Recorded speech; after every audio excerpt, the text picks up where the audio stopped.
Góðan daginn og verið hjartanlega velkomin í Gjallarhornið þar sem við tökum púlsinn á málunum líðandi stundar. Ég heiti Magnús Benediktsson og með mér sest Birta Karen Tryggvadóttir og viðmælandan okkar að þessu sinni Hildur Björnsdóttir. Vertu velkomin Hildur. Takk fyrir. Þú kannski getur sagt okkur aðeins frá það, bara hver Hildur og hvað varst að gera áður en fórst í borgarstjórn? Já, ég hvað er að byrja? Ég 34 ára gömul, 3 barna móðir, búsett í Vesturbænum í Reykjavík.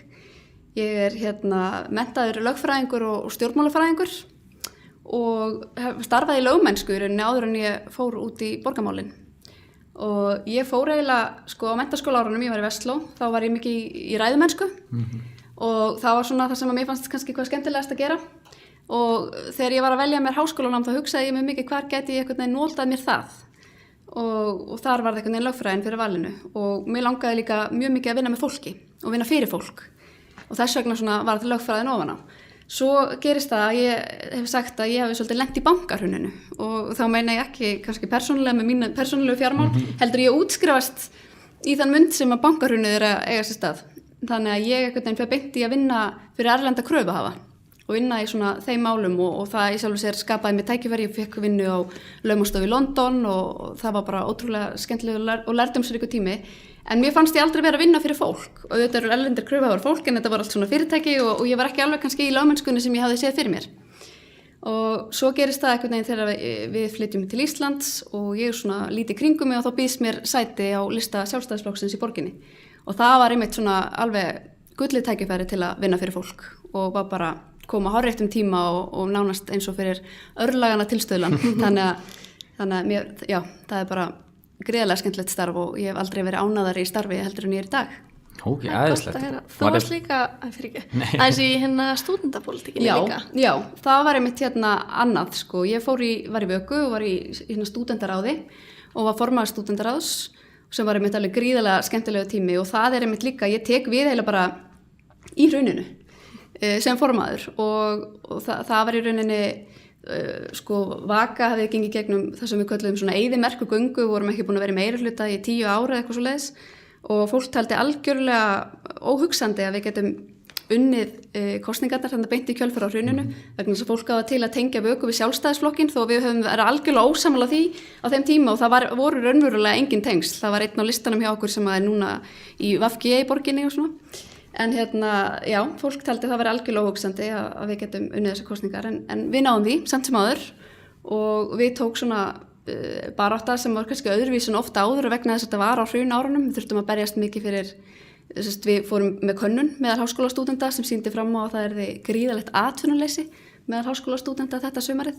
Þannig við þurftum að fara í baráttu fyrir sumarönnum og þetta var svona mjög svona lifandi tími í stúdentapólitíkinni, mjög skemmtilegur. Þannig að það var einhvern veginn eftir þann tíma og við erum svolítið mörg sem vorum saman á þessum árum í þessari stúdentapólitík sammála að það var svo mikil ástríða og maður bara með ástríðu fyrir að koma einhverjum innstungum fyrir á þjóðabókhlöðinu og einhverjum svona fárlegu málum en maður alveg brann fyrir þetta.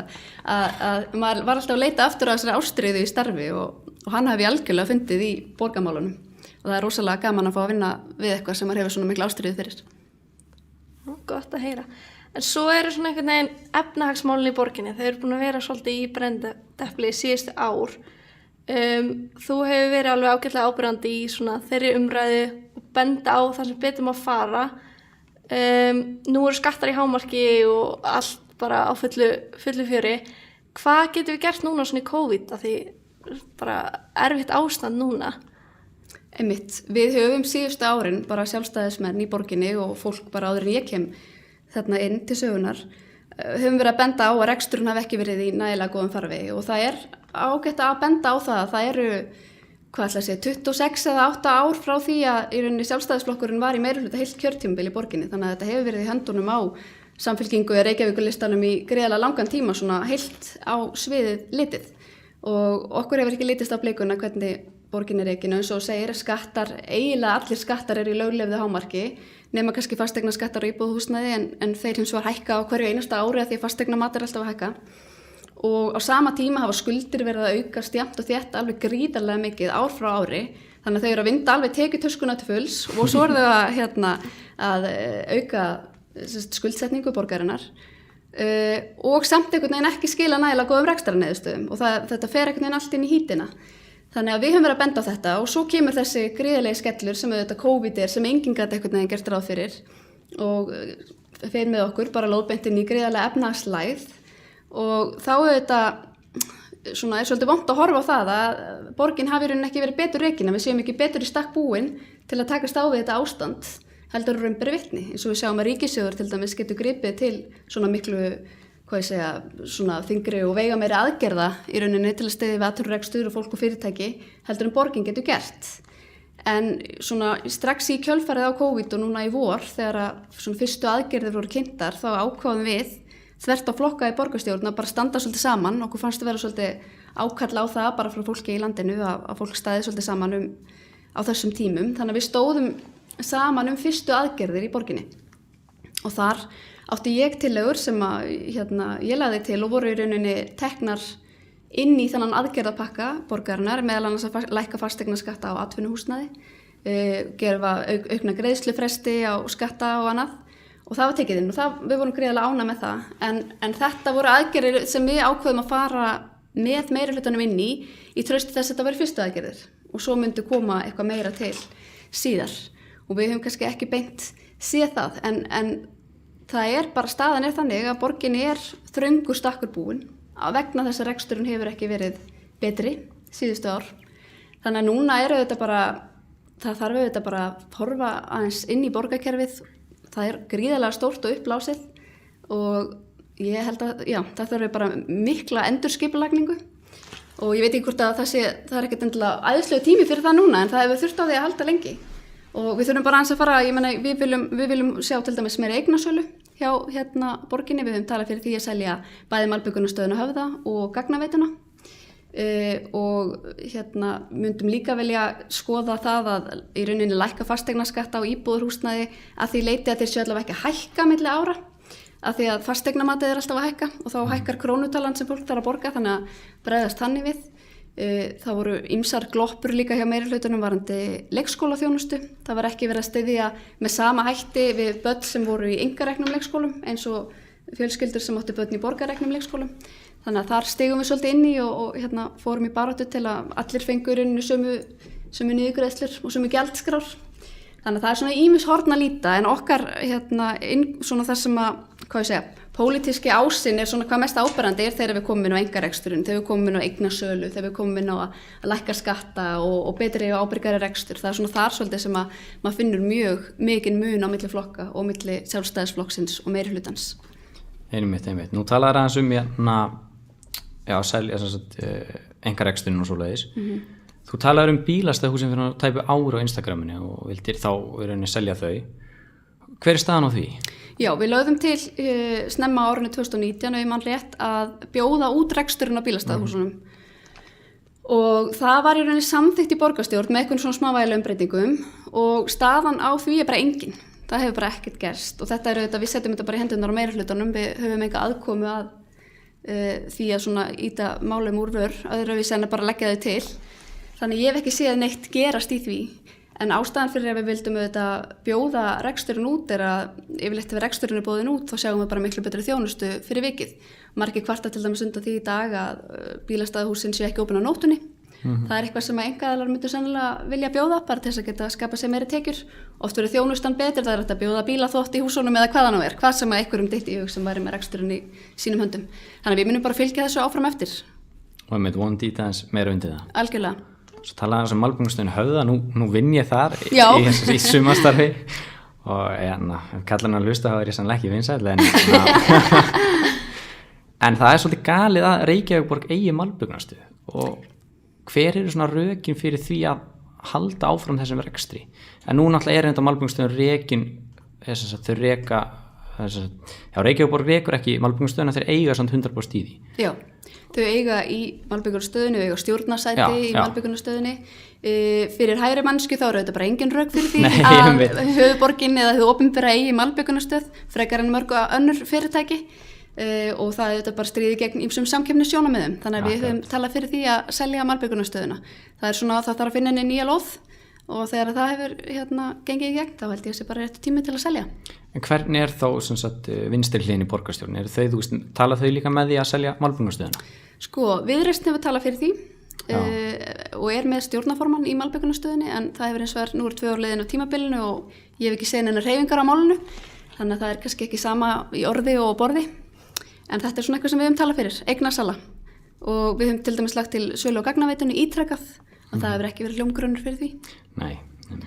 Þú nefndir eins og það að skuldir Reykjavíkurborgar hafa aukist mjög og manni finnst það svolítið sérstætt að því við erum búin að vera í miklu góðari og svoleiðis og núna kemur lægð og það þannig alltaf skuldsetja sig enn meira hefði ekki verið náttúrulega kannski heimskuleg spurning en skynsamlega að greiða niður þessu skuldir þegar að góðari var og við höfðum nægar tekjur. Algjörlega, það er bara alls ekki heimskuleg spurning og það er nákvæmlega sem við höfum bent á að það er að maður á að nýta tekjugóðaris árin og bara þegar við erum stödd á toppi hagsveiflunar eins og við vorum á síðustu árum til þess að einmitt greiða niður skuldir. En í stað þess þá var tekjugóðari nýtt til þess að halda áfram að eins og ég segi vinda tekjutuskuna til fulls og safna skuldum og svo hefur líka gjaldskrár hjá Orkuveitunni verið hærri en þar við teljum að það þyrfti að vera og það er svona allstaðar verið að kroppa í budduna hjá borgarbúum. Þannig að þetta er auðvitað svona stærstu mistökin og það sem maður er kannski svolítið hissa og kannski einhverju leyti bara vonsvikin við er að horfa upp á flokkins og Viðreisn sem talaði á nákvæmlega sömu nótum eins og við í kosningum að það ætti að nýta tekjugóðari til að greiða niður skuldir og bara taka í gegn reksturinn að ég sé ekki þeirra fingraför á reksturinnum eftir 2 ár á kjörtímabilinu. Þannig að þau töluðu líka mikið fyrir hagræðingu í borgarkerfinu og þau fóru af stað með hagræðingar og skipulagsbreytingar strax í upphafi kjörtímabils og svo man ég að við fengum kynningu á þessum breytingum öllum að hafa 2 tíma kynning eða eitthvað. Og þegar hún var búin þá stóð bara ein spurning eftir hjá mér sem ég bara rétti upp hönd og fekk orðið og spurði felur í sér eitthvað hagræðingu? Erum við að hagræða? Og þá var svarið nei. Þá var bara verið að fara í eitthvað skipulagsbreytingar bara af því bara og í rauninni fjölga stöðugildum leið. Þannig að þetta var nú kannski ekki beint hagræðingin sem þau boðuðu. Þannig að auðvitað það getur verið gríðarlega erfitt að hagræða og það eru erfiðar ákvarðanir og bara það er ekki hægt að orða það neitt öðruvísi en það breytir því ekki að það er eitthvað sem þarf að gerast. Já, maður sér það líka svona Viðreisn sem svona tiltölulega hægri sinnaða flokkur, hann er svolítið að hverfa inn í þessa mið og vinstri vængin í þessari borgarstjórn. Maður svona minnst það svolítið áberandi núna í þessari borgarstjórn. Ég get algjörlega tekið undir það og þau hafa svona, valdið mér svolítið vonbrigðum. Bæði varðandi rekstrarhliðina, líka varðandi einkarekstur í skólakerfinu til dæmis sem að ég hef verið mikill talsmaður fyrir, þessi sjálfstæðu skólar. Það er þannig í dag að börn sem að fara í sjálfstæðu skólana sem er eins og Hjallastefnu skólarnir, Ísaksskóli, Landakotsskóli, þau fá ekki sömu niðurgreiðslu með sinni menntun eins og börn í borgarreknum skólum.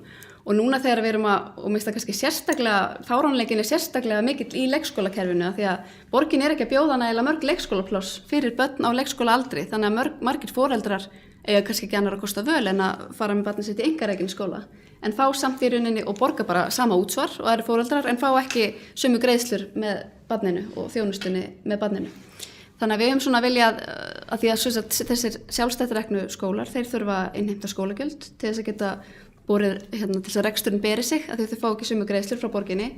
Þannig að það eiga í sjálfu sér ekkert allir kost á að setja börnin sín í þessa skóla ef þeir myndu vilja það.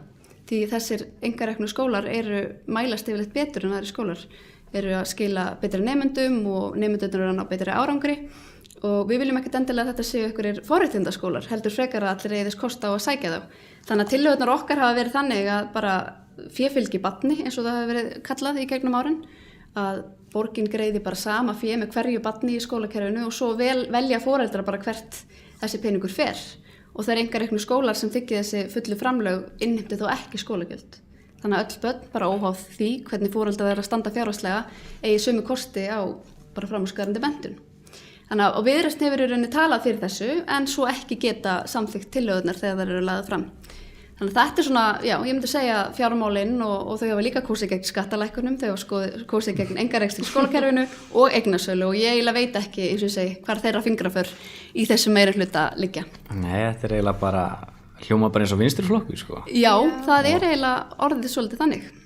En heyri, nú tölum við aðeins efnahagsmálin hjá Reykjavíkurborg og skuldsetningu Reykjavíkurborgar. En núna á að fara í framkvæmd á næstu árum, sennilega næsta ári held ég, og í borgarlínuna. Er það ekki frekar galið að fara í svoleiðis framkvæmd núna þar sem skuldir á Reykjavíkurborg eru svona rosalega háar?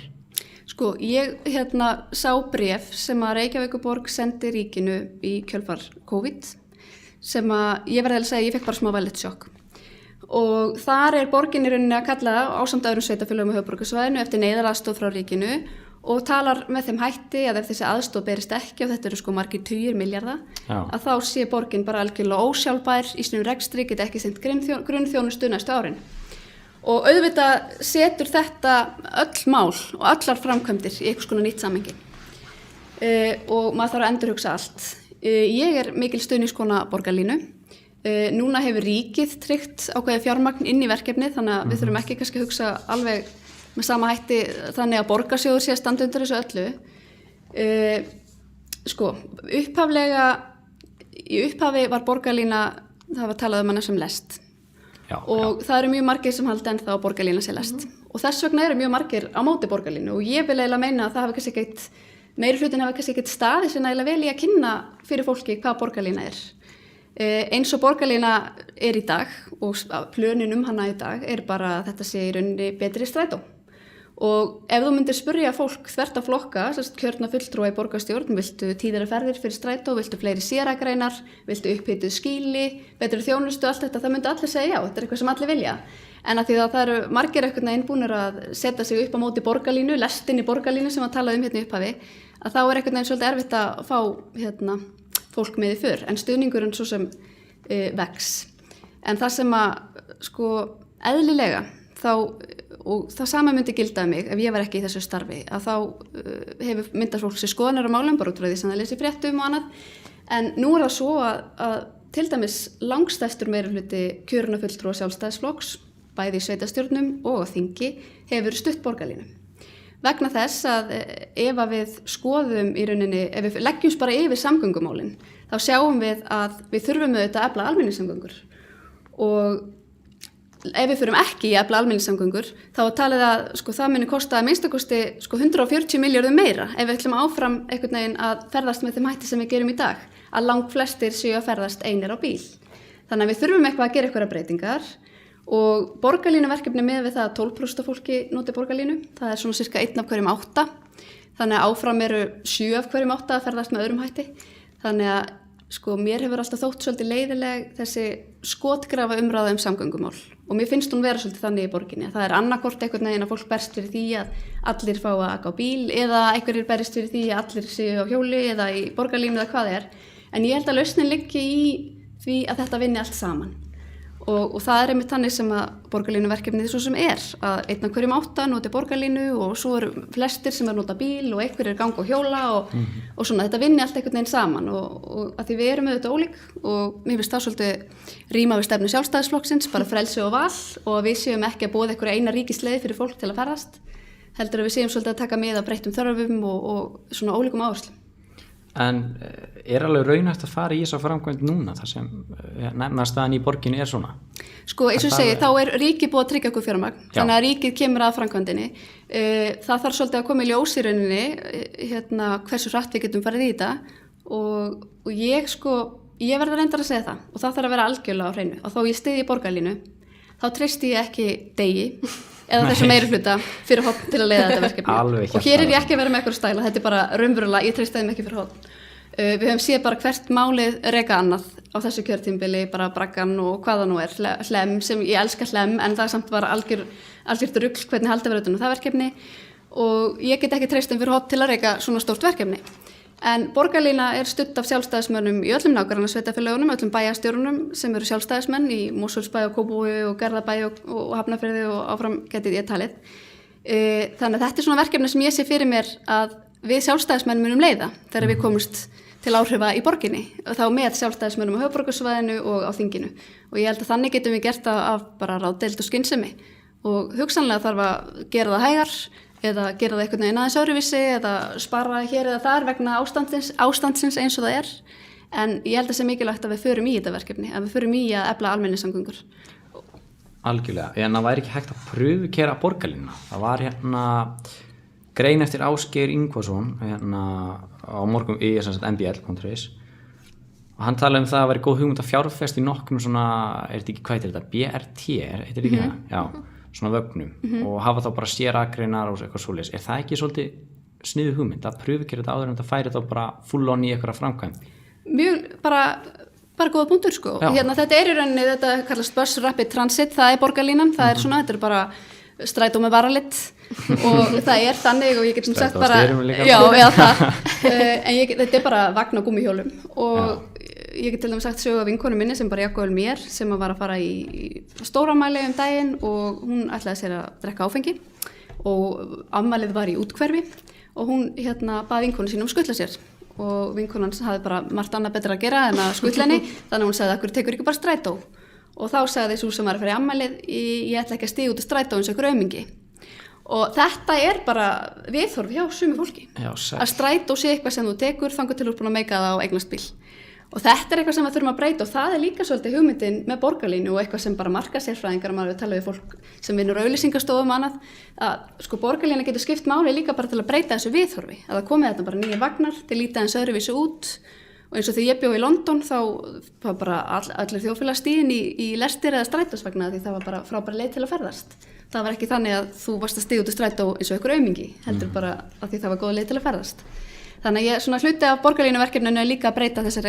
þessari ásýnd en sannarlega mætti pröfukeyra þetta sumir kvart undan því að það sé ekki búið að ákveða að fullu á hvaða orkugjafa borgarlína á að vera knúin eða nákvæmlega hvaðan vagnarnir verða keyptir eða eitthvað svoleiðis.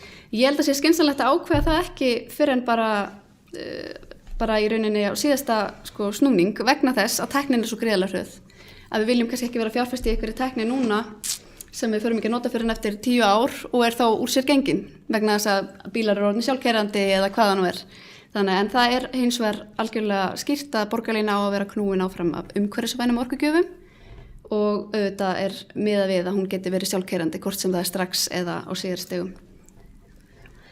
Já, það voru í september tilkynntar aðgerðir á bæði á vegum ríkisstjórnarinnar og SSH, samtök sveitarfélaga á höfuðborgarsvæðinu. Þá að vera að tala að meðal annars ætti að fjármagna borgarlínuna og fleiri vegaframkvæmdir með sölu á Keldnalandi. Það sem hún átti að vera upp á það byrja 15 milljarða króna og ef sú sala væri undir 15 milljarða þá ætti ríki að tryggja 15 milljónir. Sú sala, hver staðan á því og hefur hún átt sér stað? Ég held að staðan á því sé engin, en svo ég veit til. Þannig hún hefur ekki átt sér stað. Við höfum líka talað fyrir sölu á Keldnalandinu og að byggja þar upp. En eins og segi, það bara lítið að frétta af þessu og það hafa verið svo sem ýmsar umræður fjármögnun á borgarlínu, til dæmis veggjöldum, það hefur líka verið umræða. Þannig að þetta svona, já, þetta ennþá alltaf á ákveðnu vinnslustigi. En hins vegar gríðarlega stórt skrefstigi þegar samgöngusáttmálinn var samþykktur daginn. Já, og þá var talað þessi flýti og umferðargjöld, að þau kæmi þá í staðinn fyrir bensínskattana því að það náttúrulega orkuskipti og svoleiðis. Akkurat, þannig að það þá ekki, vegna þess að núna erum við einmitt, og svo segir, að horfa fram á orkuskipti, þannig að þá erfitt að notast við bensínskatta. Þannig að þá þurfum að finna nýjar gjaldtökuleiðir og þá einmitt þessi flýtigjöld eða vegtollar eða hvað við viljum kalla það, hugmyndin. Hvernig myndi þessi flýtigjöld útfærst? Ég var eitthvað aðeins búin að lesa þetta en ég náði þessi ekki alveg. Hvernig væri þetta? Sko ég hef ekki heyrt neina endanlega lendingu, ég hef alls konar útfærslur og þetta útfært með margvíslegum hætti erlendis. Það geti verið lesarar sem að lesa bílnúmerið eða hvaða nú og þetta þó yfirleitt gjald sem að leggst bara á ákveðnum tímum dagsins, kannski bara háanna tímum. Þannig að ef þú vilt losna undan gjaldinu þá getur við bara reynt að hnika þinni dagskrá einhvern veginn til, lagt á stað fyrr eða aðeins seinna og það reyndar annar vinkill sem að ég hef svolítið talað líka og ég held að geta haft gríðarlega áhrif á umferðina og það svona sveiglaður vinnutími. Að því við sáum það í COVID að það var náttúrulega flestir að vinna heima, eða mjög margir að vinna heima og það léttir rosalega umferðinni vegna þess að fólk vissulega var heima og samtök iðnaðarins reiknuðu það út fyrir okkur fyrir ári síðan að bara ef við myndum draga úr umferðartöfum 15% þá geti það skilað fólki og fyrirtækjum 80 milljarða ábata. Vegna þess að það bara svo gríðarlegir fjármunir og auðvitað bara lífsgæði sem tapast þegar fólk situr fast í umferð. Þannig að þess vegna auðvitað erum að fara í þennan samgöngusáttmála sem búið að samþykkja, við erum að fara í alls konar aðgerðir, það ekki bara borgarlína, þetta svolítið svona sittlítið að hverju, svona bland í póka, eitthvað fyrir alla. En ég held að þetta geti verið svona líka innlegg í þessa lausn sem að kannski fáir að tala það ef að fólk fengi að vinna heima, 1 dag í viku eða eða byrja vinnudaginn heima og leggja af stað klukkan 10 eða eitthvað svoleiðis. Þetta geti haft mikil áhrif segi ég, á umferðina. Einmitt. Ef við komum aðeins aftur að þessari grein, þá var sett upp smá svona dæmi að við berum saman þetta BRT-kerfi, það hefur verið í Finnlandi og Frakklandi og annars staðar, að liggja sömu forsendur hérna á Íslandi. Það var verið að tala að ef nýtingin væri eins góð hér og hún þar, þá þyrftu 370.000 manns að taka hana á hverju minnsta degi, sem náttúrulega umfram íbúafjöldan okkar. Standa sömu forsendur hér á Íslandi og á þeim stöðu þar sem þetta hefur virkað? Sko, auðvitað erum við lítil borg í alþjóðlegum samanburði og við höfum alveg borið okkur saman við önnur sveitafélög, til dæmis í Noregi eða eitthvað, því fólk tekur líka oft veðrið inn í myndina að það sé nú svo vont veður á Íslandi að þetta gangi ekki. Og þar sem þetta hefur gengið, þannig að við höfum borið okkur saman við slíkar þjóðir. Það er auðvitað þannig með almenningssamgöngur, þetta er ekkert einhver blúsandi rekstur, þetta er ekki eitthvað sem einhverjar einkaaðilar myndu vilja fara inn í og græða og tá á fingri. En það er líka greiðilega dýrt að halda uppi vegasamgöngum og fólk kannski áttar sig ekki eins mikið á því. Það er ekki bara kostnaðurinn við að leggja vegina, heldur svo mikill viðhaldskostnaður að hafa þetta í lagi og allt svoleiðis. Þannig að já, við trúum því að þessi borgarlína geta rekið sig. Ég meina strætó rekur sem einu með öðrum hætti. Eins og segi, þetta er ekki einhver rekstur sem einkaaðilar myndu vilja koma klónum í vegna þess að þetta er ekki kannski blómlegt, en þetta hefur svona samfélagslega sjónarmið til þess að koma fólki milli staða og greiða á umferð og ýmis skipulagsleg áhrif. Þannig að við trúum því og það er þarna með eins og ég segi að þetta eigi að ganga ef að 12% fólks eða 12% ferða verði farna með borgarlínu. En það er hins vegar auðvitað, og ég hef sjálf sett spurningamerki við borgarlínuverkefnið sem miða að því að við höfum ekki ennþá sér rekstraráætlun og mér skilst að sé verið að vinna hana núna. Þannig að það mun auðvitað líka svara svolítið þessari spurningu og við höfum í rauninni ekkert fengið þessi áætlun í hendurnar, þannig að við þurfum svolítið að sjá þessi 12% tala eða 1 af hverjum 8, hún er ekkert eitthvað hávísendileg.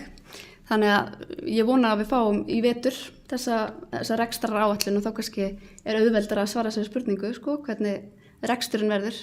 En með til dæmis veðurfarið að þá að því að margir tala veðurfarið, að það komi veg fyrir að hér sé hægt að hjóla eða taka strætó eða borgarlínu, að þá hafa borgir, eins og við tökum Kaupmannahöfn sem dæmi, þar er miklu verra veður heldur en í París, en samt hefur gengið betur og hraðar að koma fólki á hjól í Kaupmannahöfn heldur en í París. Þannig að, eða Barcelona eða einhverja borgir sem hafa komið eftir Kaupmannahöfn í þessari þróun. Þannig að ég hef fulla trú á að við getum gert þetta vel. Og mér finnst þetta mjög áhugaverð staðreynd að í dag eru 75% fleiri sem fara leiðar sinnar á hjóli í Reykjavík heldur en með strætó og þrátt fyrir veður. Og það er bara vegna þess að borgin setti gríðarlegan metnað og fjármagn í að byggja hérna upp hjólastíga. Og þetta sjáum við, og Kaupmannahöfn eru auðvitað frábært dæmi þetta, að fólk fer svolítið þangað sem peningarnir fara og fólk ferðast í rauninni eftir því hvaða ákvarðanir stjórnmálamenn taka. Og hér var bara teknar ákvarðanir fyrir einhverjum áratugum síðan að skipuleggja Reykjavíkurborg þannig og miða því að fólk færi á milli staða með bíl og bíllinn var auðvitað algjör bylting og auðvitað vildu allir einhvern veginn bara gera fólki kleift að ferðast með þeim hætti. En síðan verða breytingar og það verður gríðarleg fólksfjölgun og við erum að sjá fram á 20.000 ef að mannfjöldaspor gangi eftir. Þá erum að sjá fram á að okkur muni fjölga marga 20.000 á höfuðborgarsvæðinu og næstu áratugum og þá þurfum við bara að horfa á nýja lausnir af því að við getum í rauninni ekki tekið á móti 20.000 nýrra bíla svo vel sé án þess að hér séu þá gríðarlegar umferðartafir í Reykjavík. Þannig að þetta er svona, já, við erum að reyna að horfa til framtíðar. Akkurat. Þú nefndir hérna rekstraráætlun væri vonandi á leiðinni. Maður nefnilega velti því svolítið fyrir sér, maður er búin að sjá hvernig þið ætla að byrja verkefnið, en hvað svo? Stendur þetta undir kostnaði? Er þetta sjálfbært? Maður svona velti því svolítið fyrir sér og það kannski þessi rekstraráætlun mögulega svara því. Já, þetta er annað spurning sem ég hef spurt og ég bíð eftir svarinu við. Ég meina, það er þannig í dag að höfuðborgin, þess að Reykjavíkur borg og sveitarfélögin á höfuðborgarsvæðinu niðurgreiða hvert farmiða í strætó. Gjaldið sem þú greiðir í vagnin stendur ekki undir kostnaðinum af rekstri strætó. Þannig að væntanlega þarf það að vera með sama hætti í borgarlínu, en ég veit ekki hversu mikið þarf að, ég vil fá svar við þessu, hversu mikið erum að fara niðurgreiða hvert farmiða, hvað erum að fara að rukka líka notendur, vermiðin þarf þetta að vera þannig að það sé sjálfsögulaust að ferðast með borgarlínu. Þannig að þetta eru svona bara spurningar sem ennþá ósvarað en mjög mikilvægar spurningar og munu bara skipta sköpum þegar við veltum því upp hvort að þetta muni ganga og hvort þetta muni bera sig og hvort að notkunin verði í lagi. Hvað verður strætó? Ætlaði að halda því áfram? Eða? Já, hugmyndin að strætó og borgarlína vinni saman og það er önnur spurning sem eftir að svara. Sko, ég fór á fund til dæmis hjá strætó fyrir 2 árum síðan og þá var í rauninni upplöðu þau að þau myndu reka borgarlínu. Þannig að það á svolítið eftir að leysa það. Getur verið að borgarlína verði bara partur af í rauninni rekstri strætó. En það nú þegar byrjað að vinna því að breyta öllum strætóleiðum og það bara núna í kynningunni í öllum hverfunum. Þannig að það verið að skipuleika strætóleiðirnar sérstaklega í kringum borgarlínu. Svolítið eins og við sjáum í borgum erlendis þar sem maður tekur lest og svo og ég trygg að borgarlínu ekki lest en nú það svona miðás og svona hágæðakerfi og svo eru strætisvagnarnir sem að svona koma þeir síðan alveg í höfn ef þú ert ekki að fara alveg eitthvað sentralt. Já, ég sá það mitt á kynningamindbandi, þá fóru bara frá Spöng í Ármúla en það fóru ekki inn í Gráin. Já, og svo taka strætisvagnarnir svolítið hringina inn í hverfunum. Okay. Það er svona hugmyndin. Það verður þá vissulega, þessi sumu stóru strætisvagnar núna, verður þá keyptir nýjir minni eða hvernig verður það? Fyrir strætó? Já. Ég hugsa þeir verður bara þeir sumu nema það kom eitthvað ný tækni og það verður ákveðið að endurnýja flotan, en það er allavega ekkert verið að tala nei. En svo það mjög áhugaverð pæling líka sem að margir tala það eru svona minkavagnana og einmitt þeir verða sjálfkerrandi sko. Þannig að þetta er bara svona allt partur af framtíðinu og einhverju spennandi þróun sem að einhvern veginn bara alveg við fingurgóman á okkur en við vitum ekki alveg nákvæmlega hvernig verður. En það er líka mjög mikilvægt að fylgjast með því og við sáum það til dæmis, núna erum við að horfa á bara greiðlegan sorpuskandal í rauninni í borginni, þar sem Sorpa að byggja gas- og jarðgerastöð sem að fyrir langt fram á áætlunum og það er til dæmis dæmi að þar var keypt tækni sem er bara löngu úrelt og ég veit sjálfsög ekki hvenær var tekin ákvörðun að kaupa þessa tækni en þetta er svona það sem ég að tala með borgarlínu, við sem ekki að taka ákvörðun einhverja tækni núna sem að við síðan kemur í gagnið eftir einhver ár og þá er hún orðin úrelt. Þannig að við þurfum líka að passa að taka ekki þessar ákvarðanir fyrir en bara akkurat þegar við þurfum að gera það. Já, það er mjög sniðið sko. Já, svo það er svona þessi innviðagjöld. Það er kannski svolítið svona, mann finnst að vera svolítið bara falinn skattur og eitthvað svona sem maður vissi kannski ekkert endilega neitt mikið hvað eru innviðagjöld og hvað eru að borga fyrir? Sko, innviðagjöld eru gjöld sem eru svona ný af nálinni og eru lögð á verktaka sem eru að byggja nýbyggingar í Reykjavík. Borgin, við höfum talað og verktakar talað og þeir upplifu þetta sé bara ólögmæt skattheimta. Þetta sé bara skattur sem er verið að leggja á verktakana sem leggst síðan þetta bara ofan á íbúðaverðið og er þá tekin beint úr vösunum á fólkinu í borginni sem eru að kaupa sér íbúðir.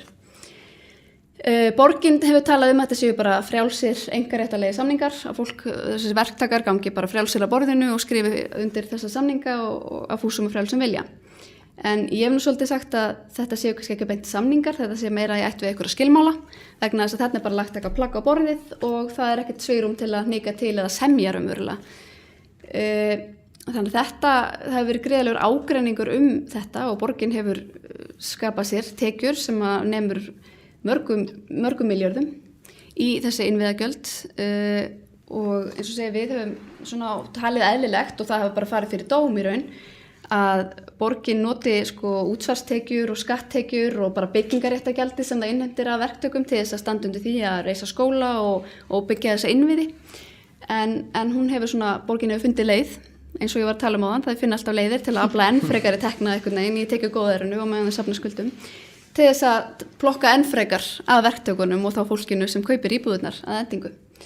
Þannig að þetta hefur farið fyrir héraðsdóm og borgin varð hlutskarpari í því máli, vann það mál og þannig að því hefur verið áfrýjað þannig að núna bara fylgist maður í rauninni með hvernig þetta mál þróast en ef að borgin tapar því að endingu þá eru þetta held ég einhverju rúmi 5 milljarðar sem að borgin þyrfti að endurgreiða eða afsala sér eftir hvort það sé allt búið að innheimtast en þannig að þetta getur verið gríðalegur fjárhagslegur skellur fyrir borgina en að sama skapi sýnir þetta það gríðalega fjármagn sem hefur verið að í rauninni leggja ofan á íbúðakaupendur í borginni. Eru önnur sveitarfélög að innheimta svona innviðagjöld? Sko, ég hef séð svona einhver smávæli líkindi einhver staðar en ekkert í líkingu við það sem Reykjavík er að gera og ekki með þeim hætti að verktakar hafi séð ástæðu til þess að höfða mál vegna þess. Og það sem við sjáum líka hjá borginni varðandi uppbyggingu á húsnæði, þá bæði varðandi innviðagjaldið og líka varðandi innheimtu á byggingarétti að það er ekki eitt sem gengur yfir alla. Og það er svona svolítið vont og maður sér að það eru einhverjir svona ónafngreindir aðilar sem eru að njóta vildar kjara hjá borginni, fá meiri fresti og svona meiri sveigjanleika. Þannig að það er eitthvað sem er kannski ekki gott, það er ekki alveg fyrirsjáanleiki í kerfinu. Nei, það er bara jaðar við spillingu sko. Jaðar við það. Manni finnst þetta líka svolítið sérstakt sko því að tala að þetta renni til fjármögnunar á nauðsynlegum innviðum sem uppbygging svæðisins kallar á eins og skólar eða torg eitthvað. Þá svona veltum að fyrir sér bara, þú veist, þetta lítur út eins og skilgreiningin á útsvarinu. Af hverju að vera að leggja þetta auka á fólk? Akkurat, og þess vegna höfum við kallað þetta í rauninni ólögmæta skattheimtu.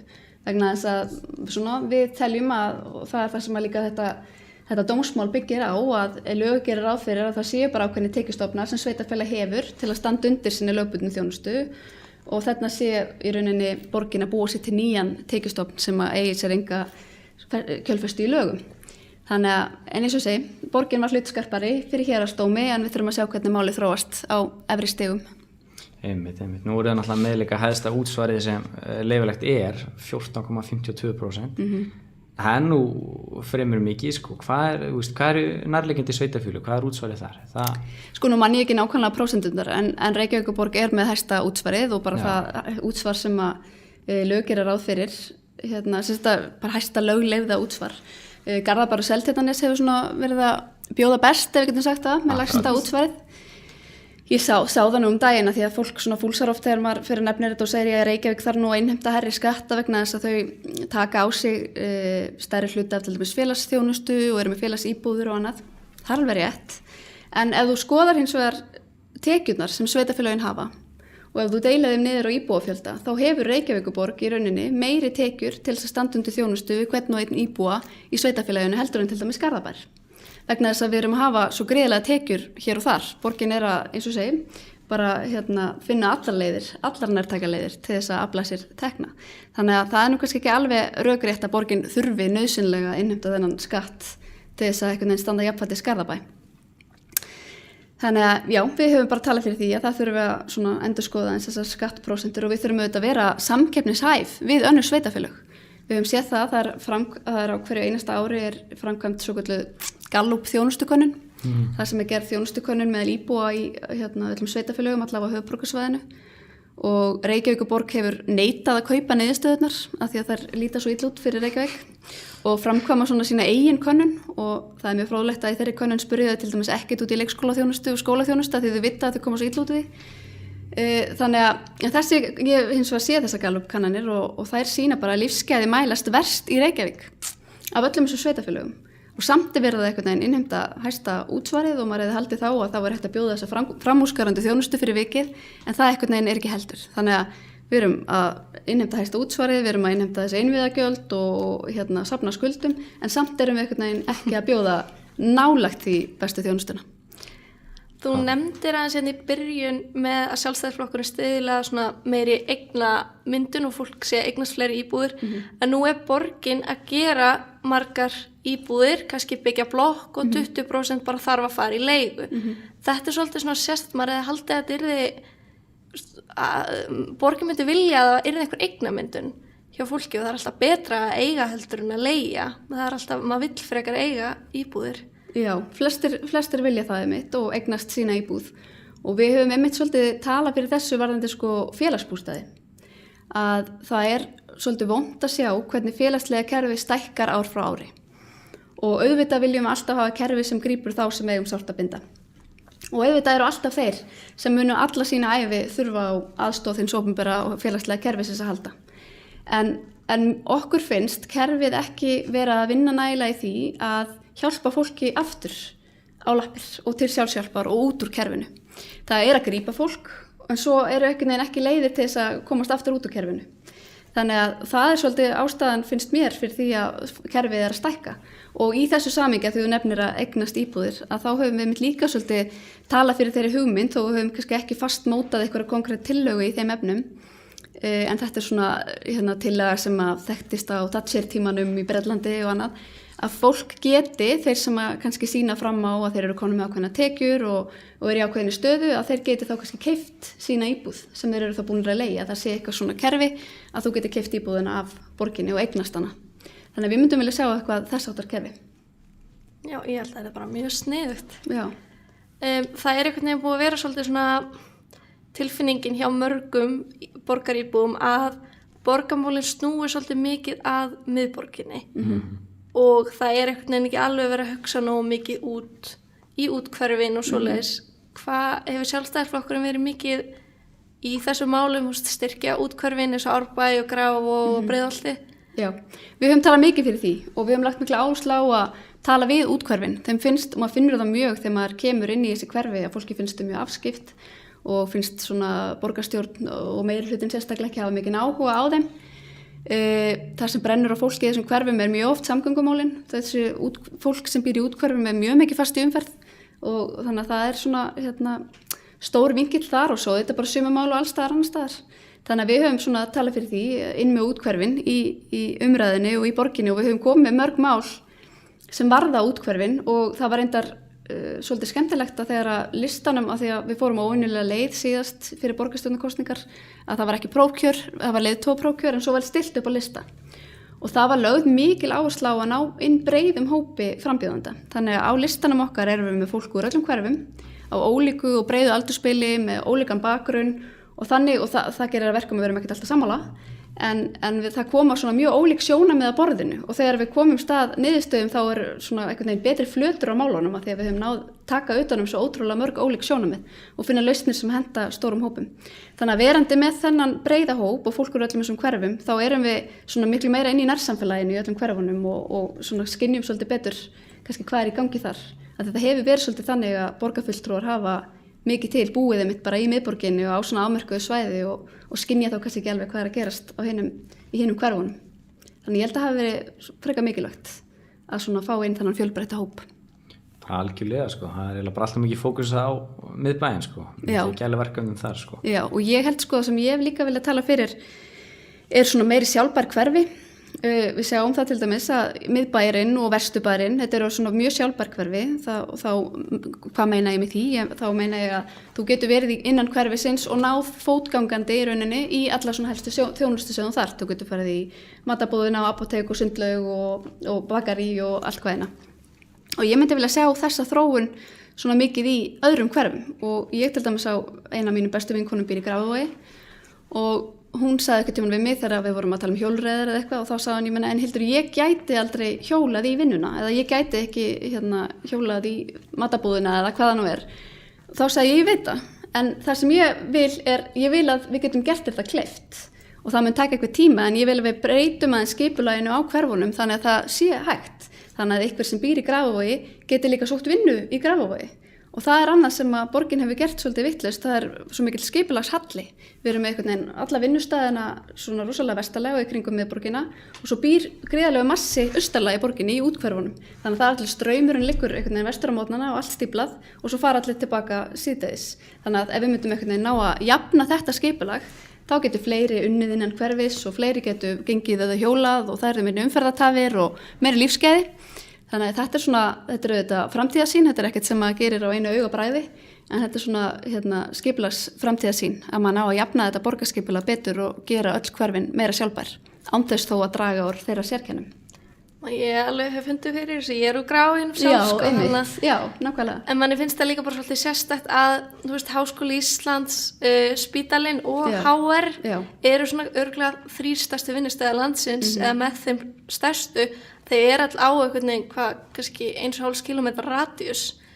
Allt, og svo búa alveg massiða fólki einhvers staðar austar í borginni. Þetta er nefnilega frekar óöfilegt og núna til dæmis stendur til að Tækniskólinn vill byggja sér nýtt húsnæði. Tækniskólinn er staðsettur Hafnarfirði og Reykjavík mjög víða í mörgum húsakostum og vill byggja sér bara eitt húsnæði. Og ég myndi auðvitað gjarnan vilja að Tækniskólinn yrði í Reykjavík en mér skilst að önnur sveitafélög séu að hlaupa svolítið hraðar og bjóða svolítið betur og mér finnst það alveg hræðilegt að heyra. Það væri náttúrulega stórkostlegt að fá tækniskólan einhvers staðar austarlega í borginni, það hefur verið talað til dæmis Ártúnshöfðann, af því þá ertu komið mikinn massa af fólki sem er að sækja þangað á hverjum degi, bæði kennarar og nemendur, og þá leið og þú ert komið með þennan fjölda fólki, þá eru komin að forsendur fyrir alls konar rekstur. Þú ert komið með svona stóran skóla, þá ertu komið forsendur til að reka kaffihús í hverfinu eða eitthvað svoleiðis. Þannig að margir vina minna sem til dæmis búi í Grafarvogi hvert undan að það þrífist ekkert kaffihús í hverfinu, en það er líka mikið til vegna þess að það er ekki hótel og það er ekki stóri vinnustæðir og það er ekki mikið af fólki kannski á daginn. Og ég veit ekki hver myndi opna kaffihús á stað þar sem að fáir er á daginn. Þannig að þetta er svona helst allt í hendur. Þannig að við þurfum svolítið að hugsa stóru myndina þegar við erum í þessum skipulagsákvörðunum og ég held að það að fá tækniskólan einhvers staðar austarlega í borgina, það geti verið bara gríðarlega sterkt og elt þau hverfi sem þar eru. Bara algjörlega. Ég held að við séum bara nokkuð þétt. Þetta er búið bara mjög gott og kæra þakki fyrir að koma. Takk fyrir að bjóða mér. Takk fyrir. Takk.